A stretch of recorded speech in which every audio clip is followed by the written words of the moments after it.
The chapter 4 review problems. Yeah, the ones from page 219. All right, so number 1, you should get 11 and 5 is your midpoint. Okay, number 2 is 7 over 2 and 5 over 2. Number 3, your slope is undefined. Number 4, your slope is 14 over 15, which again is a positive slope.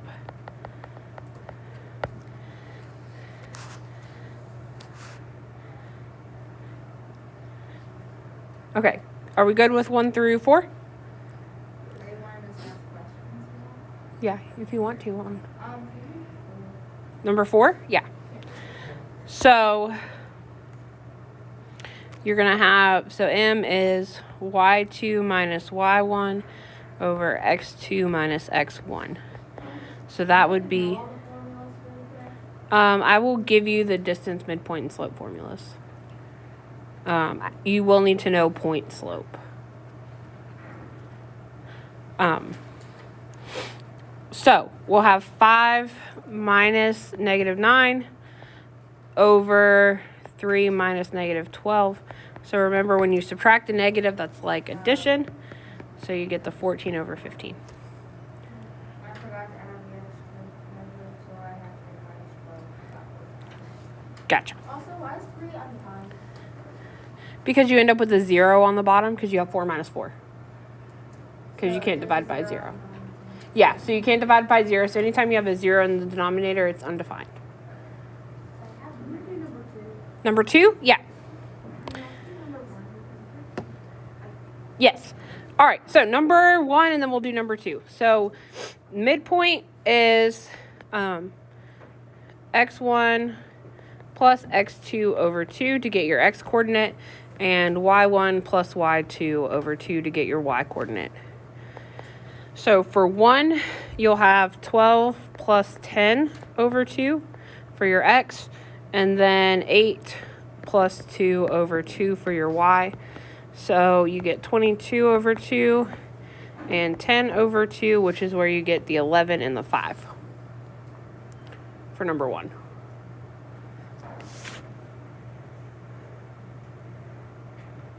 Do you need me to make it bigger? I did 12 minus 10 and then 8 minus 4. Oh, yeah, for midpoint, you're adding them. It's like finding the average, basically, between the two numbers. Oh. All right, and then for number 2, we'll use that same formula. So that will give us 11 minus 4, because 11 plus negative 4 over 2, and 13 minus 8 over 2. So the 11 minus 4 gives us 7, and then 13 minus 8 gives us 5. And you just leave them over 2 since you can't divide it evenly.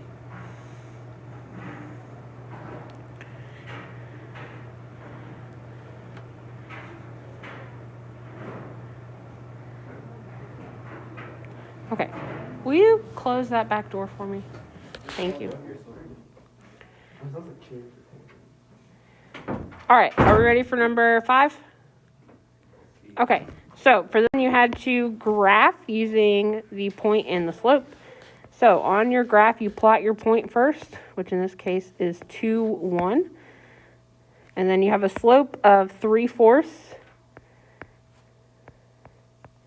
So that means you're going to go up 3 and right 4 from your starting point. 1, 2, 3. So we'll go about there. Oh. So your line should look like that for number 5. Yes? How many times do you need to plot the slope? Like, do you need to do it twice or like 3 times?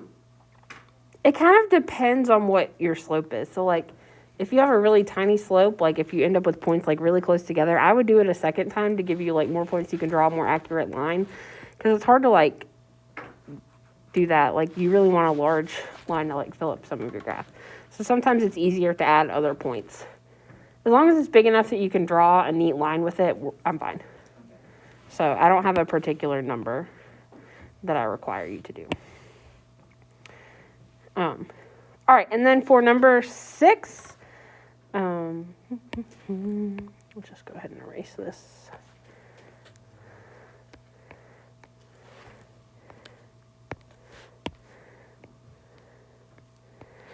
Okay, and then for number 6, you start with the point 3, -1.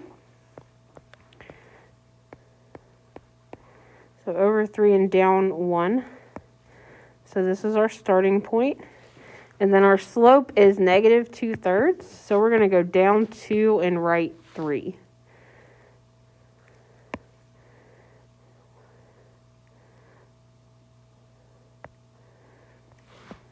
So our line's going to look like that for number 6. If you wanted, remember, for a negative slope, you can also go up and left. So if we did that and we went up 2 and right 3, that's going to put us still on our line here, right?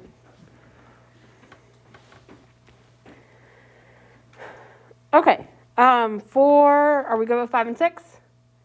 Okay, moving on to 7.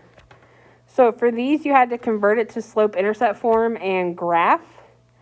So you have, so we're solving for y, remember? So we're going to move the 10x over.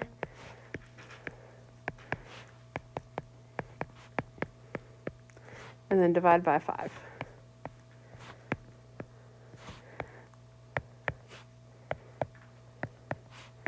So you should get the equation y equals -2x minus 9. So remember, 2 is your slope. -9 is going to be your y-intercept. So then 3, 4, 5, 6, 7, 8, 9. And then that -2 over 1 is your slope. So we can go down 2 and right 1, or we can go up 2 and left 1. Since we're down so low already, I'm going to go ahead and go up 2 and left 1. So then I'm going to go ahead and do it again, because again, that's going to give me a really small line. So, that was rough. So, line should look something like that for number 7.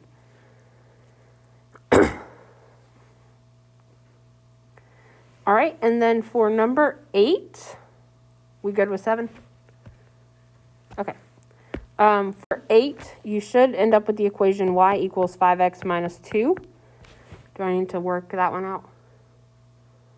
Okay. So then when you graph it,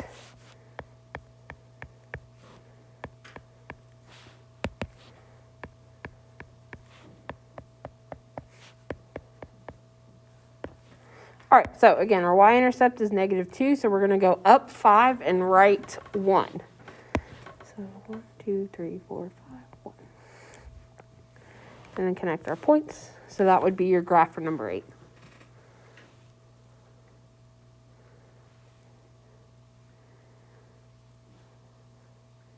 Okay, for 9 and 10, you had to use point-slope form to write the equation of the line. So for number 9, you should end up with y equals -4x minus 50. And then for 10, you should get y equals -6x plus 30. Yep. So for number 10, you start with 2 points. So you're given the point 6, -6, and 7, -12. So you have to find the slope first, where you do the y2 minus y1 over x2 minus x1. So you're going to do -12 minus -6, and then 7 minus 6. So you get -6 over 1, which means your slope is -6. So m is -6, and then you just pick one of those 2 points. I'm just going to pick this one. It doesn't matter which one you choose. So remember, use point slope form, which is y minus y1 equals m times x minus x1. So then you're going to have y minus -6 equals m times x minus x1, which is a positive 6. So remember, this is x1, this is y1. So then we're going to distribute here. So y plus 6 equals -6x plus 36. And then you subtract your...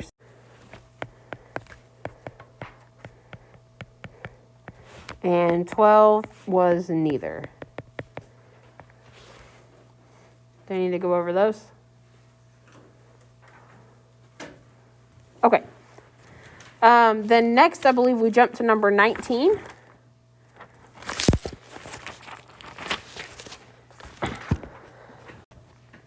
All right, so on 19 and 20, you're determining if the set of values represent a function. So remember, when we have those lists of ordered pairs, we're looking to see if we have any repeating x values. So for number 19, it is not a function because we've got 2 2s and 2 5s there for the x values. So we've got 2 things that repeat, which definitely can't make it a function. And then for 20, that one is a function because we have different x values for each set of coordinates. Okay, so then for 21 and 22, you had to do the vertical line test. So 21 is a function, and 22 is not.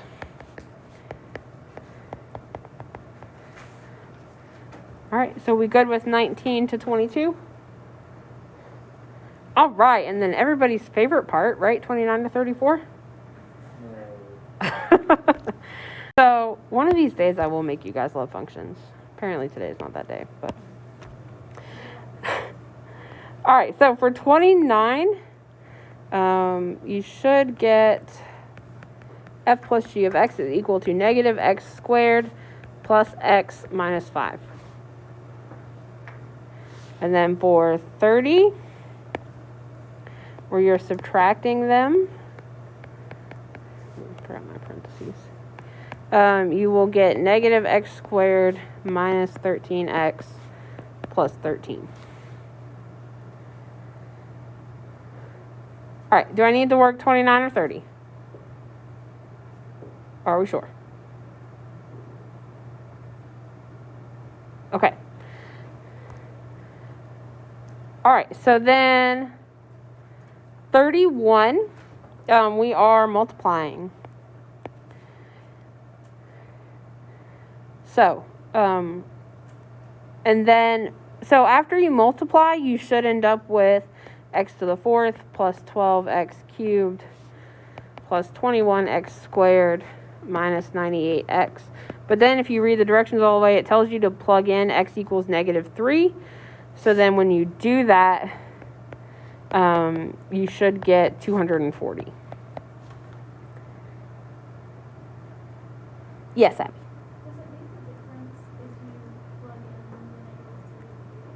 It does not. Yeah, so you can plug in the -3 at the beginning and then just multiply those two numbers together. Yes. Yeah. All right, so did you multiply them together first before you plugged in? Yeah. Okay. All right, so for that one, let's see. So we're multiplying f and g. So f is x to the 3rd plus 5x squared minus 14x. And then g is x plus 7. So we're going to take x cubed and multiply it to both of those things. So x cubed times x is x to the 4th. And then x cubed times 7 is 7x cubed. Then we're going to take the 5x squared and multiply it to both of those. So that's going to give us a 5x to the 3rd and a 35x squared. Then we're going to take our 14x. It's going to give us -14x squared and 98. minus 98x. So then we're going to combine like terms. So x to the fourth doesn't have anything. We have 7x to the third and 5x to the third, giving us 12x to the third.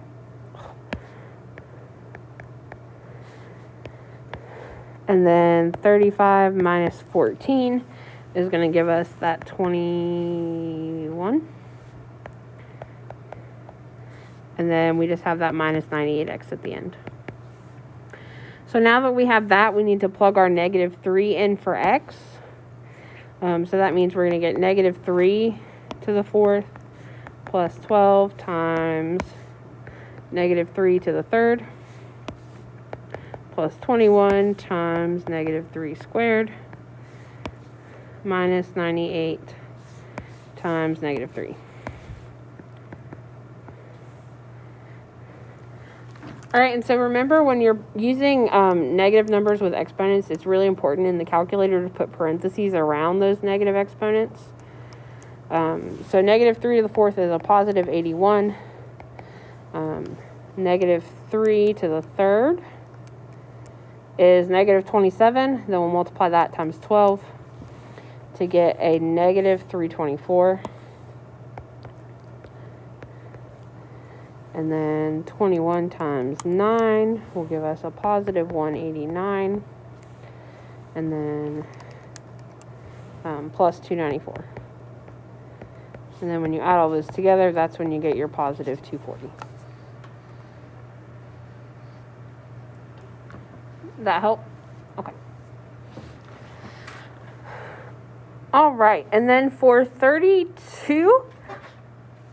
if you actually factored and divided, you end up with the x squared minus 2x.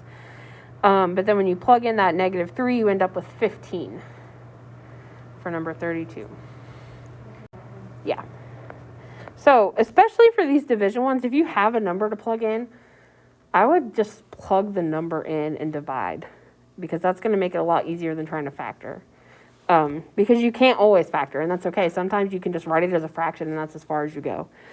So like for 32, you're going to have, so since it's f over g, you have x cubed plus 5x squared minus 14x over x plus 7. So I would just jump straight to plugging in that negative 3 for x, because that's going to make it a lot easier. So you've got like negative 3 to the third plus 5 times negative 3 squared minus 14 times negative 3 over negative 3 plus 7. So that's going to give you negative 27 plus 45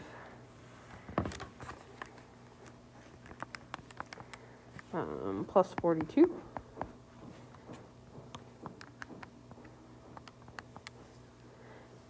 over 4. So then on top, that gives you 60 over 4, and 60 divided by 4 is 15. Right, so really for the division ones, you need to at least be able to get to this point. Right, I'm not that worried about you all factoring and canceling stuff. Just know that you need to write it as a fraction. All right, that's as far as you need to go. You're just writing one function over the other. All right.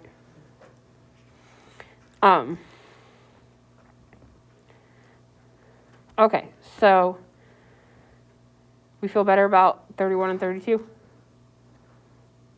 Okay, so then let's do our am I going to need to work 33 and 34? Probably.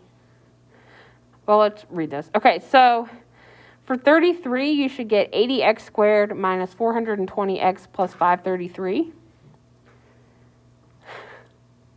Okay.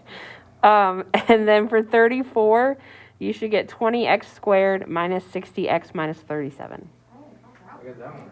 Yeah, I don't know what I did on 33. Yeah, I messed up the... Okay, so let's do 33.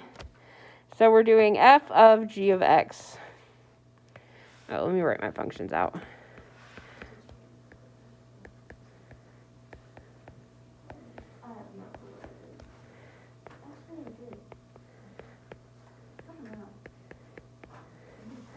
All right, yeah, so this is a fun one. Right, so we're plugging that 4x minus 9 in for that x and for that one. So you have to make sure I'm plugging in both places. So we have 5 times 4x minus 9 squared minus 15 times 4x minus 9 minus 7. So remember here, we're going to have to FOIL.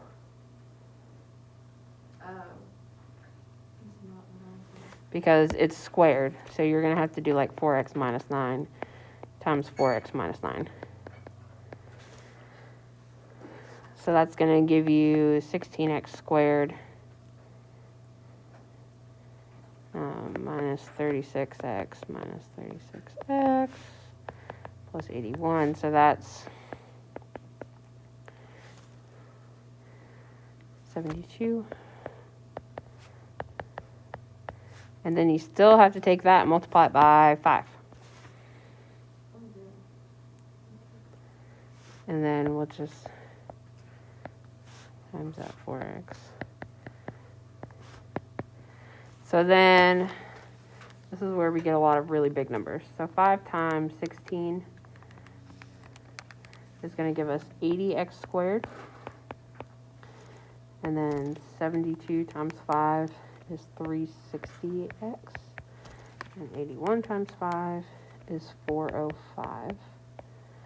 And then 15 times 4 is 60, so minus 60x. And then 15 times 9 is going to give us a positive 135, then minus 7.